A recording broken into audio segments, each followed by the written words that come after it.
வணக்கம். நம்ம எலக்ட்ரிஷியன். இந்த சைடில் பார்த்தீங்கன்னா எலக்ட்ரிக்கல் காங்கிரீட் பைப் போட வந்திருக்குங்க. பாருங்கள், இந்த சைட்டில் என்னென்ன ரூம் எப்படி இருக்கோ ஃபுல் ஓவரால் வியூவை நம்ம காமிச்சிடுறோங்க. பாருங்கள், சைட்டு இப்படி தான் இருக்குது. இந்த சைட்டில் என்னென்ன எலக்ட்ரிக்கல் பைப்பு எந்தெந்த பாயிண்ட் எங்கெங்கே தேவைப்படுதோ அது ஃபுல்லாக நம்ம மார்க் பண்ணிக்கிறோம்.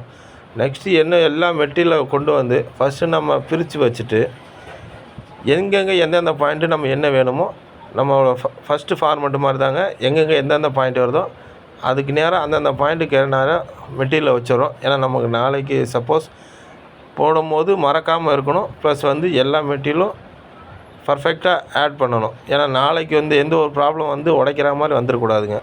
பாருங்கள், நம்ம எந்தெந்த பாயிண்ட் எங்கெங்கே வரணுமோ ஸ்பார்க் லைட்டு, ஜங்ஷன் பாக்ஸு ஃபுல்லாகவே எல்லாம் மார்க் பண்ணி அங்கங்கே பாக்ஸ் வச்சிடறோங்க. பாருங்கள், அடுத்தது நம்ம பைப் போட போகிறோங்க. நெக்ஸ்ட்டு போட்ட மெட்டீரியலுக்கு பூரா நம்ம பைப் கனெக்ஷன் கொடுத்துருக்கோம். பாருங்கள், எந்தெந்த கனெக்ஷன் எப்படி கொடுக்கணுமோ நம்ம ஃபோட்டோ வீடியோ பார்த்தாலே தெளிவாக தெரிகிற மாதிரி நீட் அண்ட் க்ளீனாக நம்ம வேலையை முடிச்சுருக்கோம். பாருங்கள், ஸ்பார்க் லைட்டுக்கு, ஓவரால் ஜங்ஷன் பாக்ஸுக்கு, main line, next EB line பூரா இந்த எல்லா லைனும் கொண்டு நம்ம டீப்பில் சேர்த்துருக்கோம்.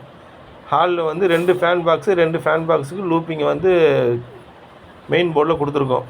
பாருங்கள், நம்ம வேலை எப்படி நீட் அண்ட் க்ளீனாக செய்கிறோம். பாருங்கள், செய்கிற வேலையை லவ் பண்ணி செஞ்சால் எல்லா வேலையும் ஈஸியாக தாங்க இருக்கும். இந்த சைட்டோட அடுத்த ஒர்க்கு அடுத்த வீடியோவில் பார்ப்போம். மறக்காமல் லைக் பண்ணுங்கள், சப்ஸ்கிரைப் பண்ணுங்கள், ஷேர் பண்ணுங்கள். என்றும் உங்கள் ஆதரவுடன் நம்ம எலக்ட்ரிஷியன். நன்றி, வணக்கம்.